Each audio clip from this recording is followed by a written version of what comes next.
और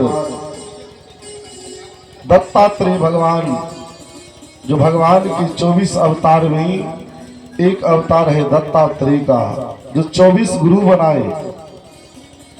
ही भगवान एक राजा के महल में दत्तात्रेय भगवान प्रवेश किए। मैले कुचैले वस्त्र धारण किए हुए पागल के समान, जो साक्षात जगत के मालिक जगदीश है, वो पागल के भेष बनाकर जब राजा के महल में गए तो मंत्री कहा करे भिक्षुक है, भिक्षा लेकर चले जाओ। पर वो भिक्षुक तो था नहीं, वो तो साक्षात भगवान थे साहब। कहा कि हमें भिक्षा नहीं चाहिए, हमें तो शयन करना है। तो कहा जाओ धर्मशाला है उसमें शयन कर लो। कहा हम भी जानते हैं कि धर्मशाला है, हम तो धर्मशाला में ही आए हैं। कहा नहीं, ये तो महाराजा का महल है, ये तो राजा का महल है। तो दत्तात्रेय भगवान तो सब जानते थे। आगे बढ़े और राजा का जो शीश महल था उसी पलंग पर जाकर सो गए। अब तो सारे मंत्री सिपाही सैनिक सब परेशान हैं कि अगर कहीं राजा को पता चला कि हमारे बिस्तर पर कोई पागल आकर सो गया है तो हमें वो सूली पर चढ़ा देंगे।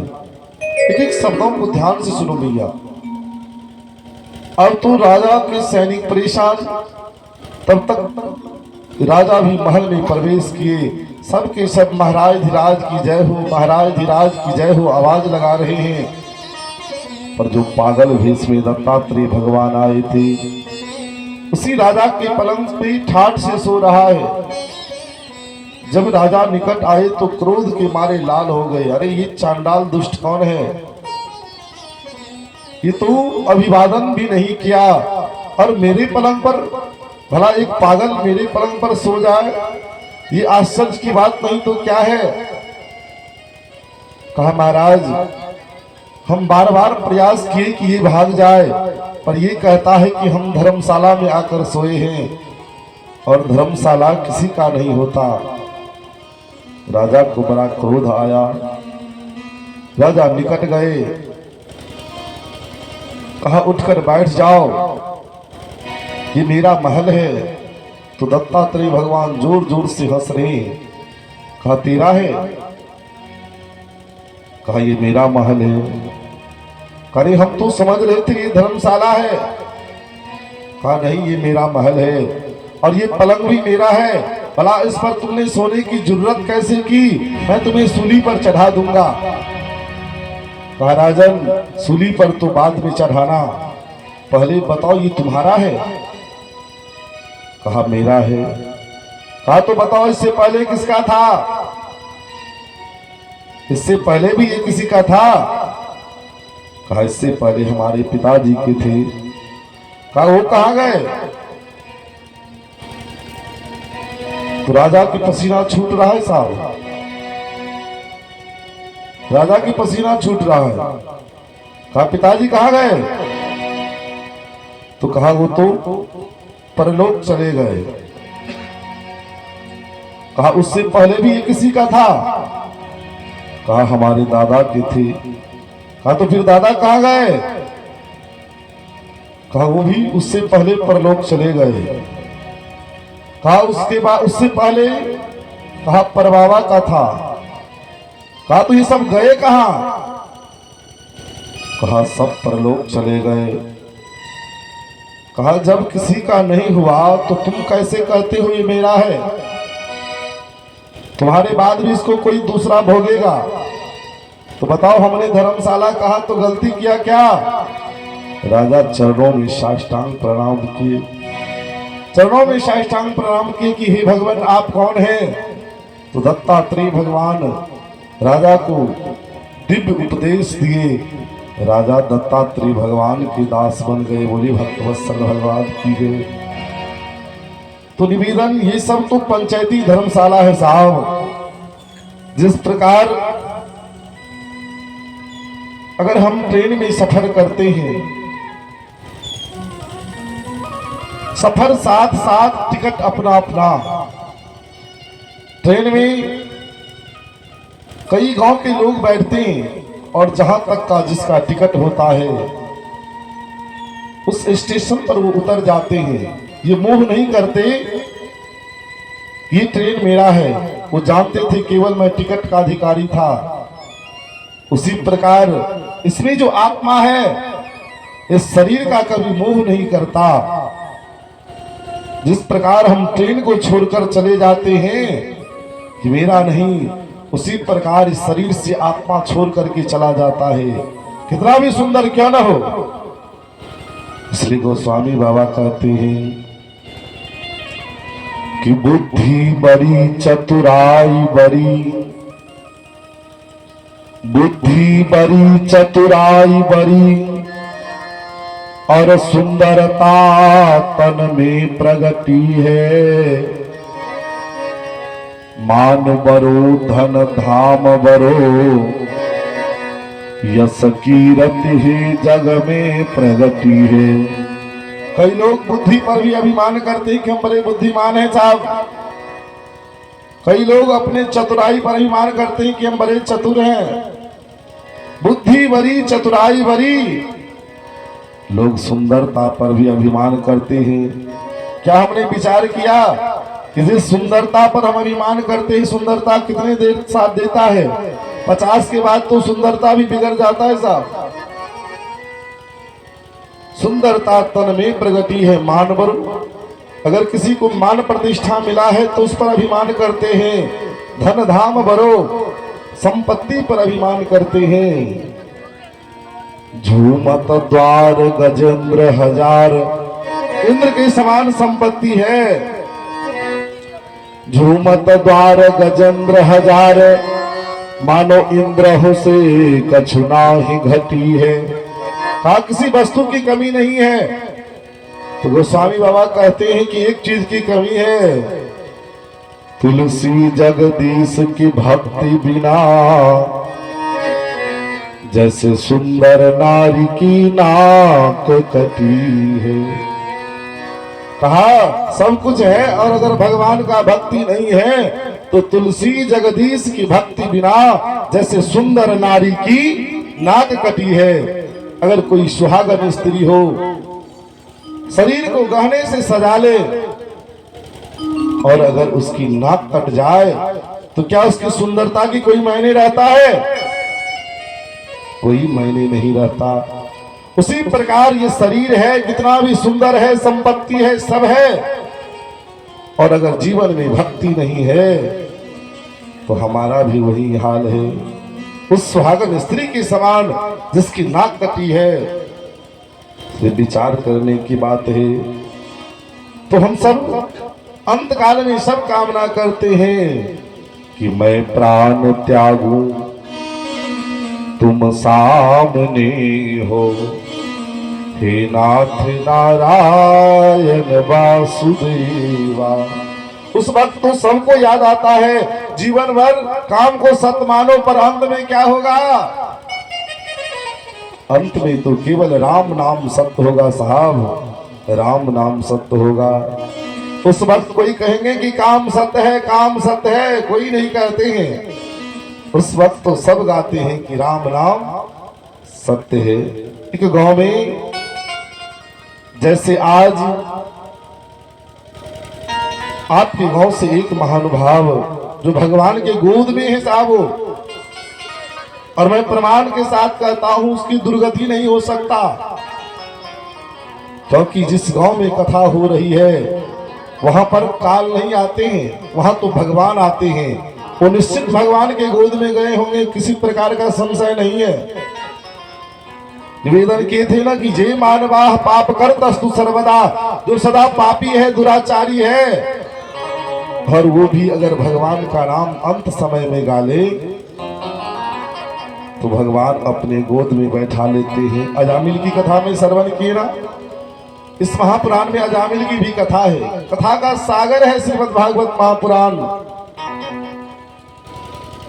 तो हम निवेदन कर रहे थे कि अंत काल में जो कामना करते हैं, उसी प्रकार एक गांव में जैसे आपके गांव से गए, उसी प्रकार एक गांव में एक व्यक्ति की मृत्यु हुई। तो 4 व्यक्ति कांधे पर लेकर जा रहे हैं। राम नाम सत्य है, राम नाम सत्य है। और बाबा तो राम कथा सुनवे को रसिया भोला बाबा देख रहे थे।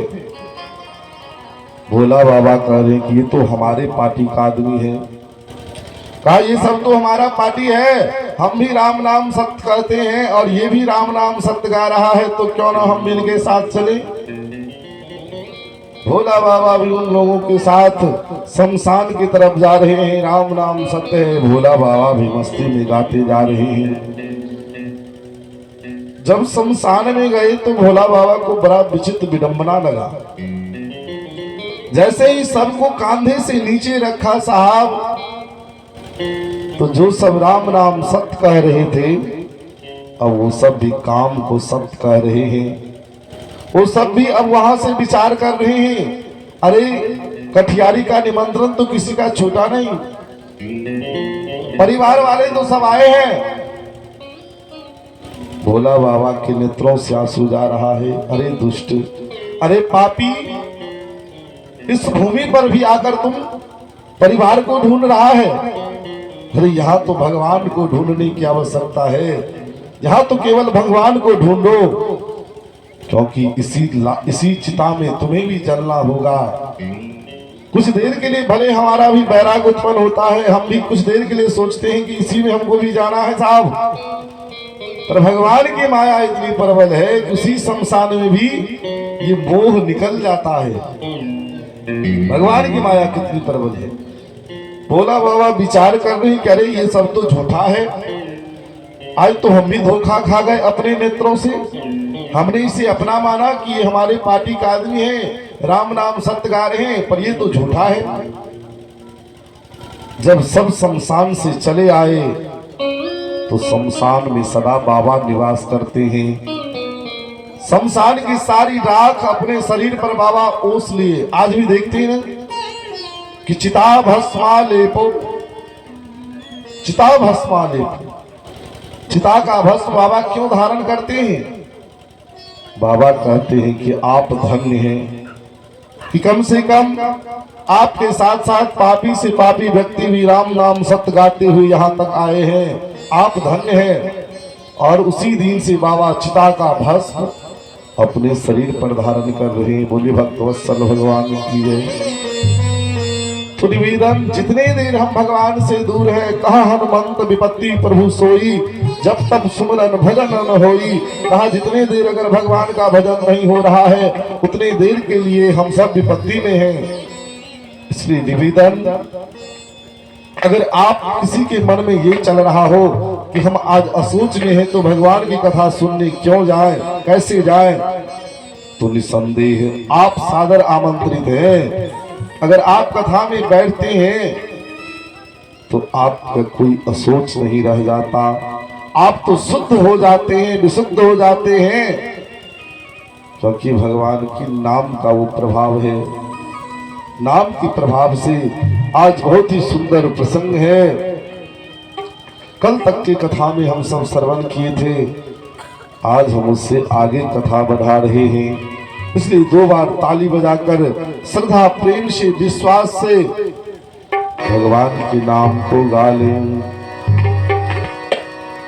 रामाय मंगलम कृष्णाय मंगलम, रामाय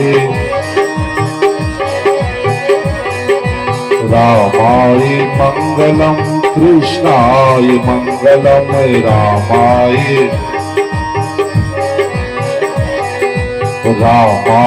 मंगलम सीताय मंगलम, रामाय मंगलम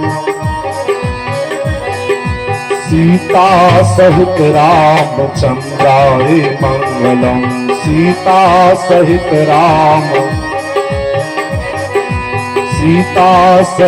रामचंद्राय मंगलम, सीता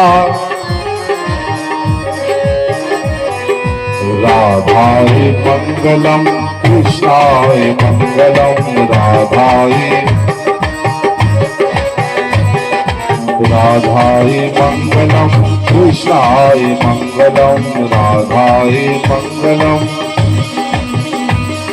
राधा सहित कृष्ण चंद्राय मंगलम। राधा सहित कृष्ण चंद्राय मंगलम। राधा सहित रामाय मंगलम कृष्णाय मंगलम। रामाय मंगलम रामाय मंगलम कृष्णाय मंगलम। रामाय मंगलम कृष्णाय।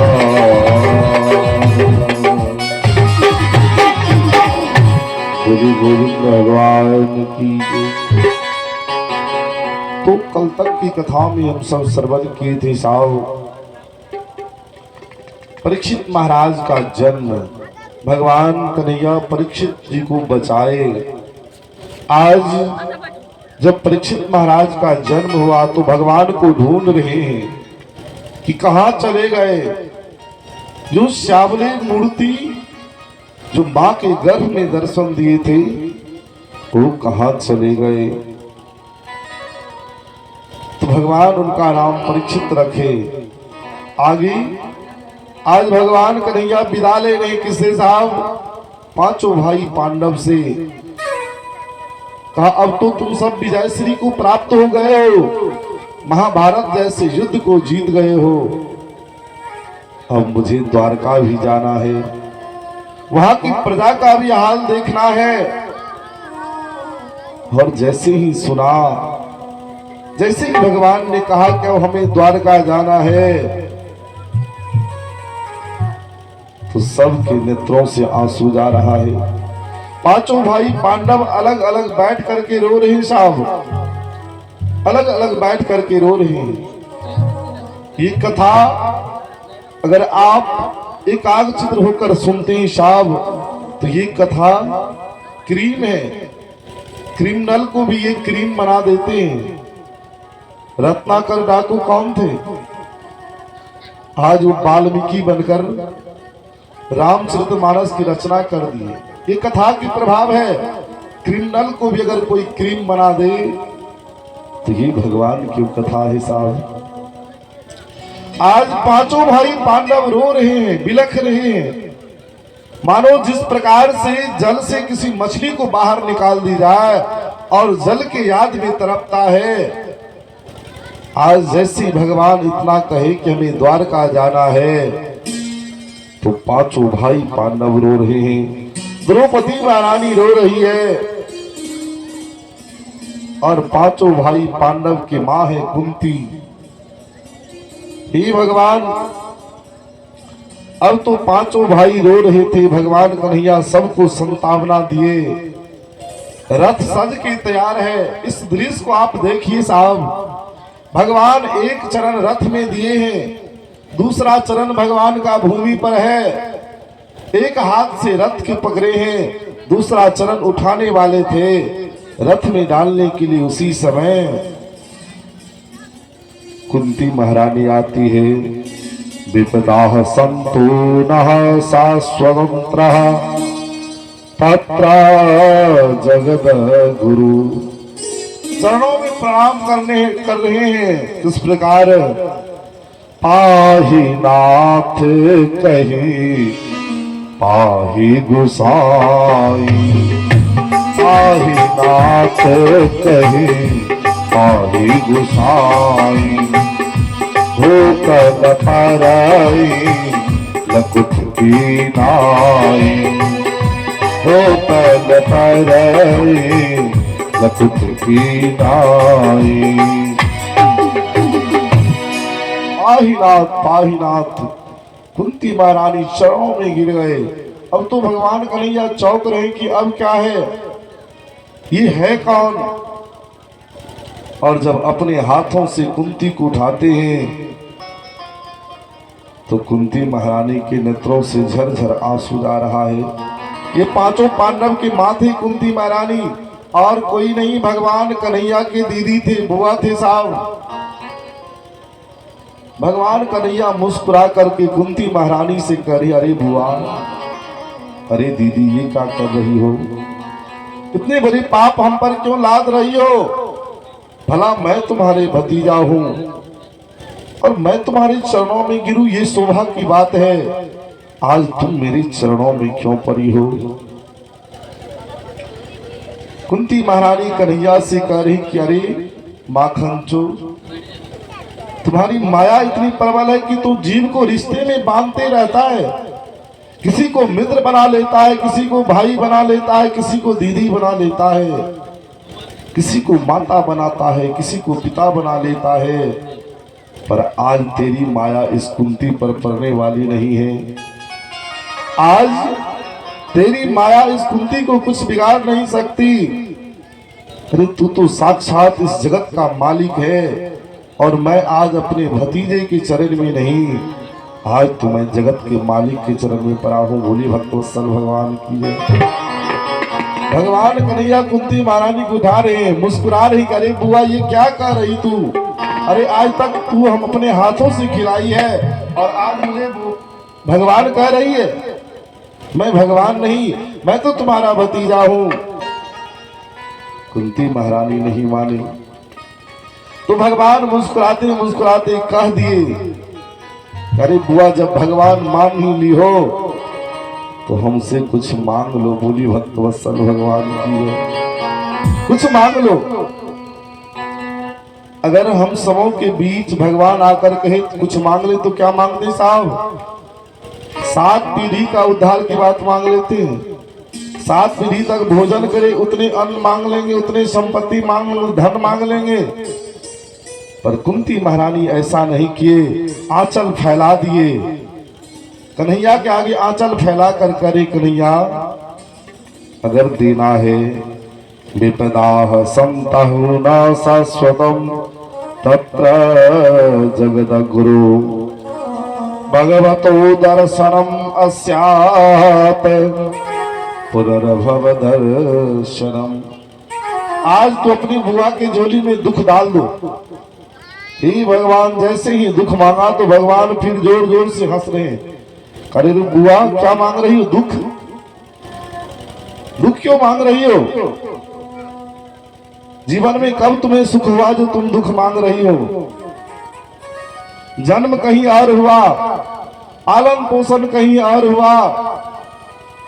अरे बुआ जीवन भर तो तू दुख काटी हो। विवाह भी हुए तो पति पांडु रोग से ग्रसित थे। जब पति के पास गई तो पति मर गया। तुम्हारे जीवन में कब सुख हुआ जो तुम दुख मांग रही हो? अरे भला हो ऋषि दुर्वासा का, जिसके कृपा से 5 पुत्र हुए। उन पुत्र को भी ये कौरव कभी लक्षाग्रह में जलाया, कभी विष पिलाया, अज्ञातवास जैसे दुख दिया, जुआ में हराकर द्रौपदी के वस्त्र हरण किए। तुम्हारे जीवन में सुख कब हुआ जो तुम दुख मांग रही हो? कुंती महारानी भगवान से करे, कन्हैया दुख क्यों मांग रहा हूं?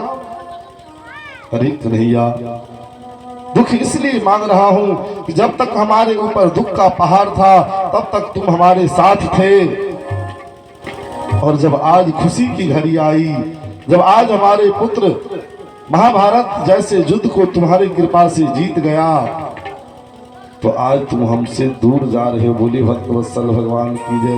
तो क्या करूं ऐसा सुख लेकर, क्या करूं ऐसा संपत्ति लेकर जो अपने भगवान से दूर हो जाऊं? इसलिए अगर देना है तो हमारी झोली में दुख डाल दो। बोली भक्तवत्सल भगवान की जय। अरे दुख में सुमिरन सब करे, सुख में करे न कोई।